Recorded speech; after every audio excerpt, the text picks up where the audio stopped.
شہباز صاحب پوچھتے ہیں کہ مرنے کے بعد مردے کے لیے نماز جنازہ کیوں ادا کی جاتی ہے؟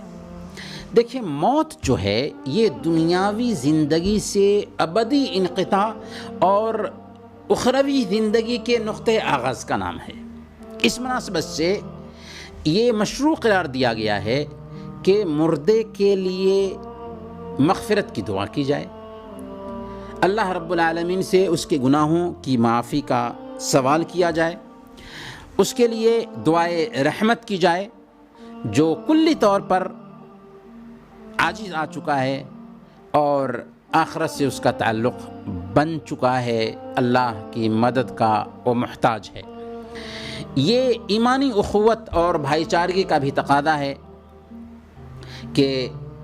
اللہ تعالیٰ سے رجوع کر کے مردے کے لیے قبر میں آسانی، اس کے گناہوں کی مغفرت کا سوال کیا جائے اور رحم و کرم کا اللہ رب العالمین سے سوال کیا جائے۔ اسی طریقے سے مردے کی تکریم اور مخلوقات پر اس کی عظمت ثابت کرنے کے حوالے سے بھی یہ حکمت ظاہر ہوتی ہے کہ مردے کو غسل دیا جائے، اس کو کفن پہنایا جائے، اس کے جنازے کی نماز پڑھی جائے اور پھر اس کو دفن کیا جائے۔ تو یہ چیز مردے کی تکریم میں بھی آتی ہے کہ عام مخلوقات پہ اس کو فضیلت دیتے ہوئے جیسے دنیا میں اس کی عزت کی جاتی ہے ویسے ہی مرنے کے بعد بھی اس کا احترام کیا جائے۔ یاد رکھیں کہ نماز جنازہ کوئی نماز نہیں ہے،